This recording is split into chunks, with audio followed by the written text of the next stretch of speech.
House of the Dragon showrunner Ryan Condal recently opened up about his feelings regarding George R. R. Martin's criticism of the HBO series. Condal, in an interview with Entertainment Weekly, revealed that it was disappointing when Martin publicly expressed his dissatisfaction with the show's direction, particularly during Season 2. Martin's criticism, which he voiced through a series of blog posts, focused on changes Condal and his team made to adapt Fire and Blood for the screen, including the elimination of a key character. In his September 2023 post, Martin criticized the Blood and Cheese storyline, specifically calling out the decision to cut Prince Maelor Targaryen, the youngest son of Aegon and Helena. Martin argued that this change would have long-term implications for the series, especially in seasons 3 and 4. In the show's adaptation, Aegon and Helena's children are reduced to just two, twins Jaehaera and Jaehaerys, removing the storyline potential for Prince Maelor. Condal, who has been a fan of A Song of Ice and Fire for nearly 25 years, acknowledged Martin's monumental impact on both his career and personal life.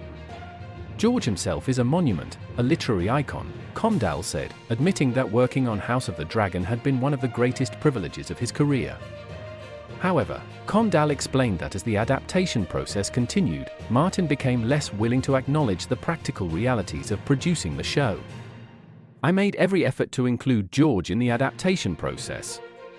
I really did," Condal stated, noting that their collaboration had been fruitful for a long time, but over time, it became clear that they had differing views on the show's creative direction. Martin just became unwilling to acknowledge the practical issues at hand in a reasonable way, Condal said, emphasizing that as showrunner, he had to balance both creative and logistical responsibilities.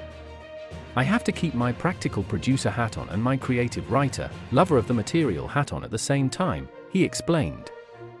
For Condal, the job wasn't just about writing the show but also managing the production's needs, which at times required decisions that diverged from Martin's original vision. Condal also reassured fans that all creative decisions made on the show were thoroughly discussed and thoughtfully considered. "There's nothing we do on the show without talking it through and thinking about it very deeply," he said, reiterating his belief that the adaptation was true to Fire and Blood while also catering to a broader television audience. While Condal remains hopeful that he and Martin might find harmony again, he made it clear that his responsibility as a showrunner and producer had to come first. House of the Dragon is currently in production for its third season.